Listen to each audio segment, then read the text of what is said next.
Hello, everyone, and welcome. This is Krista Gibson with Keeping It Real, the show that's all about making our spirituality practical and grounded. Well, my guest today is Eagle Song Evans Gardner. Hi, Eagle Song. Hi, Krista. And now Eagle Song is an herbalist and a gardener, and she has been tending the Ravencroft Garden in Monroe since 1991. And also has the Pacific Wise Woman Center and does the Pacific Women's Herbal Conference. So, welcome, Eagle Song. Thank you. It's fun to be back. I used to write for the New Times, yes, and as the herbalist, the urban herbalist. That's and right. So, urban herbalist. Yeah. So it's really fun to have these this crossing of paths again. It is. It's really fun. And so I'm really curious, how did you get involved with herbs? How did this become your thing? Actually, it's because well, some people say because I'm an Aquarian, but I'm stubborn and I don't like to go along with the program. And so as a young woman, I could sense in my body that there was something more than I was being told right. as a woman growing up in this world. And I wanted to know what that was. Right. So I just took myself away. I went to live at the ocean for 3 months as a young woman and realized that life is what it's all about. Mm. And so then I wanted to know about all the plants. I've been a gardener since since before I was born, because I am a gardener through the lineage of my birth family. And so gardening and farming come really in the blood, you should say. Right. And so I realized then that if I was going to be able to take care of myself, I think partly that sovereignty thing. Yes. Really wanting to be my own person. Right. And so I really, if I was going to do that, I needed to know how to take care of myself. Mm-hmm. And so I went on adventures to Alaska and all over the place and ended up finally on a farm. That farm came with a flock of sheep. And I wanted to have goats, so we got goats. And then all of a sudden I have all these creatures, not just myself to take care of, right. animals to take care of. Right. And really, I didn't have a clue. Mm. I really didn't know how to, I didn't even know how to take care of myself. Right. That's not what people teach you in the culture. They don't teach us how to take care of ourselves, much less goats and sheep. Exactly, and a 12-acre farm. And right. So basically, I found a book, because we were raising dogs as well. And so Juliette de Berkeley-Levy came into my world. And she wrote books on how to raise dogs naturally. So because we were going to raise Chesapeake Bay Retrievers, we wanted to do it naturally. Right. And because my question in life is, well, what would nature do? Mm-hmm. And so it all went from there. Juliette was an incredible guide. Every time I was at a quandary with my livestock tending, right. I would go to the Herbal Handbook for Farm and Stable, and Juliette told me what I needed to do. Now say her name again, because I know I've heard that name. What is it again? Juliette de Berkeley-Levy. Okay. I'll look up and I'll put that on the screen. The Herbal Handbook for Farm and Stable. Okay. And the Herbal Handbook for Children, child rearing. Uh-huh. She's got a lot of books and even novels. Very interesting woman who also wanted to be able to take care of herself and was very much in attunement with animals. Right. And so she went to veterinary school and she said, no, this is not the path I want to follow. Right. So then she left and ended up living with the Bedouin Arabs and the Gypsies. Okay. That's where she learned her herbalism, and that's really the lineage of plant knowing that I started with. And so is that how, so you were learning to take care of yourself and your critters and dogs, and so then is that how you segued over into herbs specifically? Because that became more your main path. What I realized is having access to plants in my life that made profound changes in the way my animals experienced their life and the way I experienced my life was so wonderful that I just became voracious for information. I was so hungry to know more. Right. And I'm really I love studying people through all time. Right. And I wanted to know, my big question was, well, how did women take care of these things all those years ago? Right. Right. So that just kept opening door after door after door, and I just kept following the threads. And I came to my life is an exciting adventure because of tracking plants. Ah, okay. And how people and plants connect to the planet.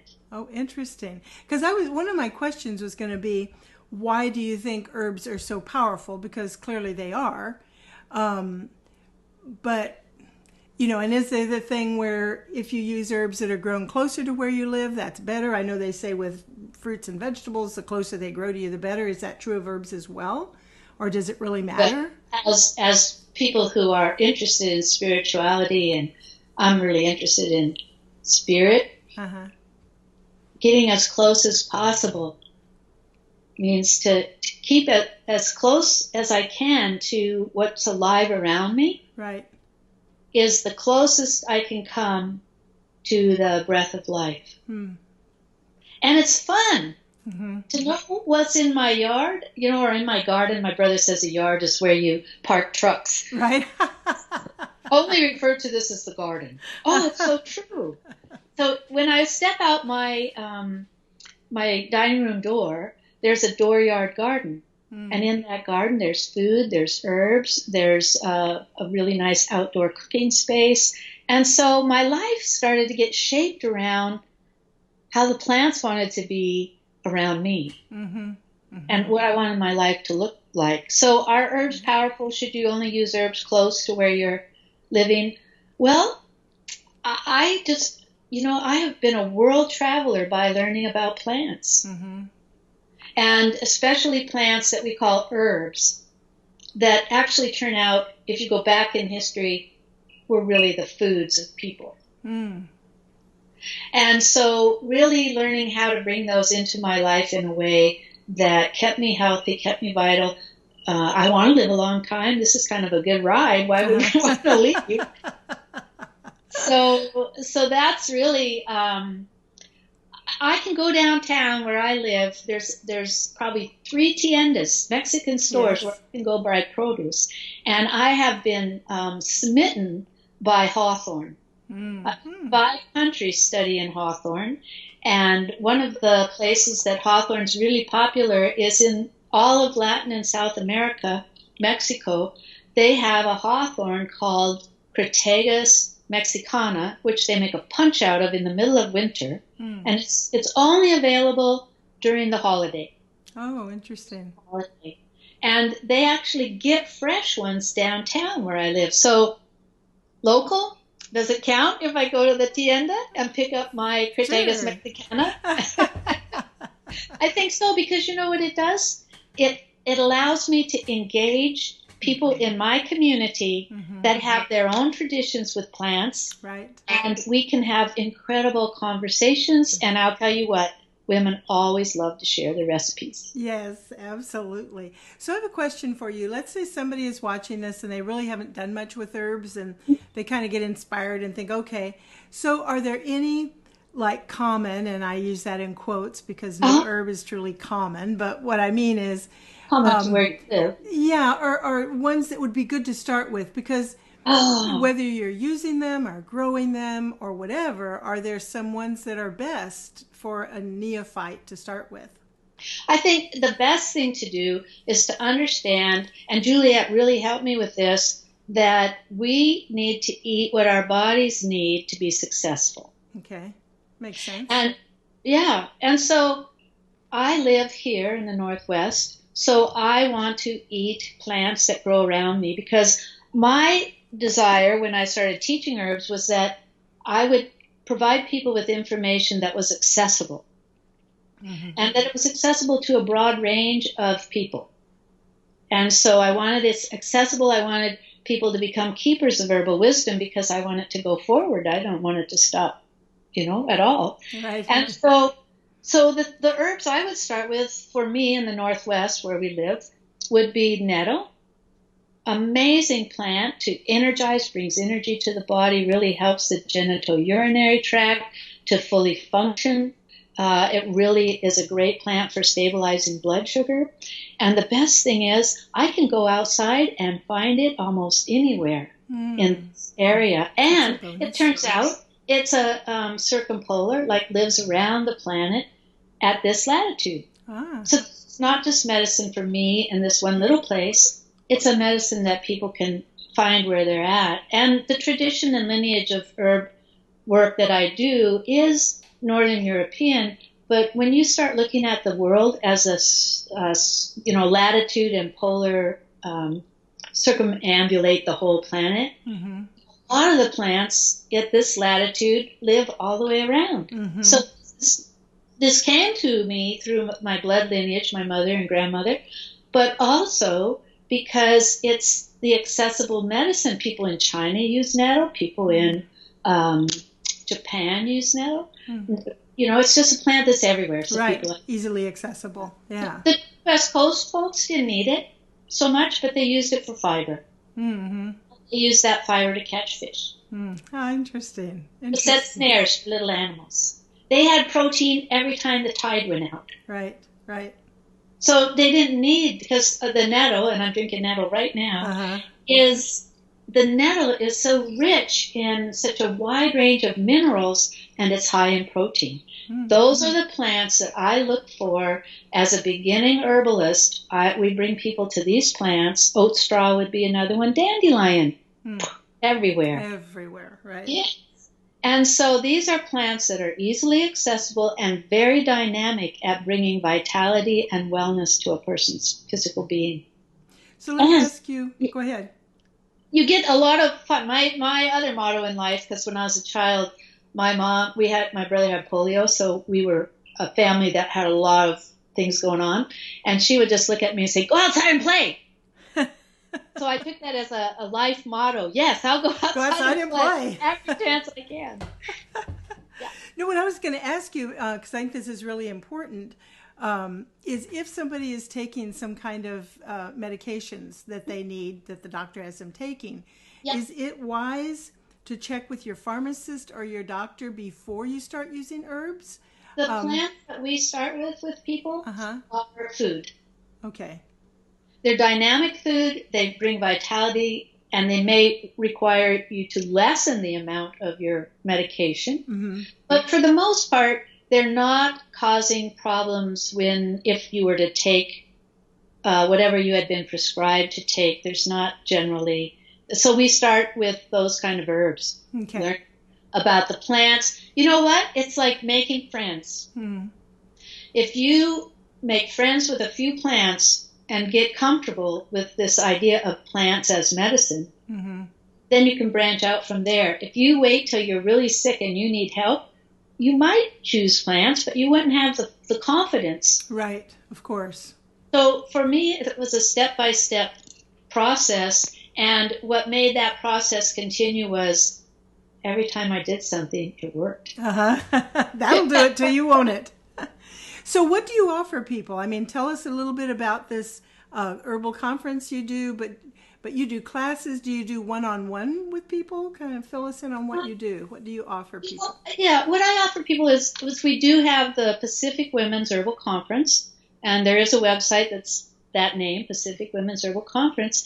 And my thing is, women are half the planet, right? People on the planet. And if they are empowered, they make huge changes. So we work with women because I'm a woman and it's comfortable, and because they cook the food, they tend the households primarily. And so it's a powerful inroad. And the other thing is that when women get together, we have so much fun. So there's a lot of information sharing, and there's a lot of just joy in being together. And it's a place where women can come and really find a different kind of well-being than they might find in their daily living. So we think of it as a rendezvous once a year. It sort of charges us up to go out and deal with our lives the rest of the year. Sounds good. And then what about other times of the year? And then at the Pacific Wise Women Center, which is now the moniker for Ravencroft Garden, is where I live. It's my home place. And so we do classes here at our home. And the core program is healing from the ground up. And so we really take people through the process of what it means to work with your own body as if the body is earth. And it's our tagline, if you will, was connecting people, plants, and the earth. That's nice. From the ground up is an apprenticeship program. Well, actually, apprenticeship does not need the word program to follow it. It's apprenticeship in the garden. Mm-hmm. And so the garden's the teacher. The garden sets the pace. The garden provides the curriculum. The garden teaches us how to be human. So the first year is being human, the beginning. So it's a 3-year program for people who want to do it, 3-year apprenticeship. Even I have to change my language. I love this. And so the second year is just women. The first year, men and women and anybody who wants to come. And the second year is for women. And the third year is an independent project that people go into their community or do something to carry their information forward that really speaks to them, sort of like a PhD.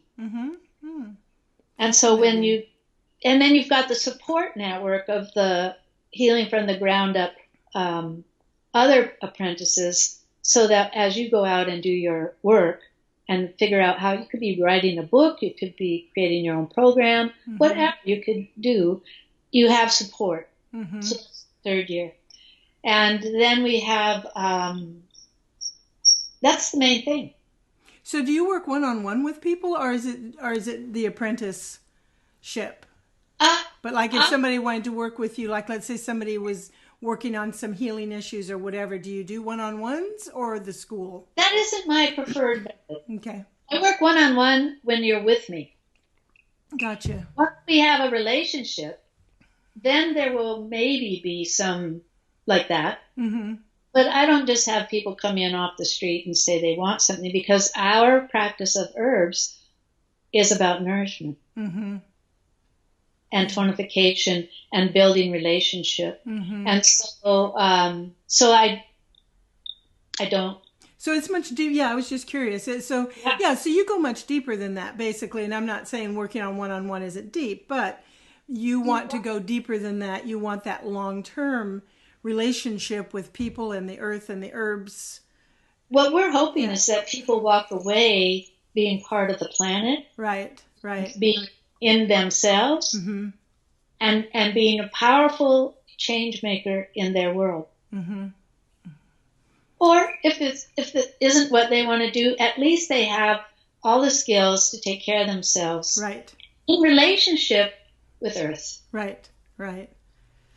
So people can reach you. I want to see. I'll put it on the screen. Eaglesong- Gardner.com. You can't leave that hyphen out. I think that I tried to find your website, and I think I might have left the hyphen out, but I'm not sure. Well, there's a story, because in my world, everything is a story. I didn't want 2 G's. Eaglesong Gardner would put 2 G's together in the middle, and that looks weird. That's right. And also, that all came about when my mom died. And so there is this place where you go to the cemetery, and there's a date when people are born. There's a date when people die. But it's that juicy middle, the hyphen. That's right. That we want to remember. And that is really the whole program. The whole apprenticeship is about how do we live in the juicy middle. Beautiful. I like that. Yeah. And the plants taught me. I can only share with people what the plants have shown me. That's really neat. That's neat. Yeah. So, I can say I love my work, and I get to play outside a lot. That's right. So when your mom told you go outside and play, you took her literally, and that's what you do. That's right. Some of us are literal. It can be a problem until you understand how to use that. So anybody who wants to know more, go to your website, and then you're also on Facebook. So people, and you're on Instagram, and we have those on the website so people can find you that way. So, so any last words? We need to wrap up here, but is there any last words that you want to share? I can only say to you, go outside and play. Get outside as often as you can. Look at what's going on around you in nature and breathe deep. Wonderful words. Thank you, Eagle Song. I really appreciate your spending some time with us. Thank you so much. It's been fun. Thank you, Krista. All right. Take care. All right. Bye now. Bye.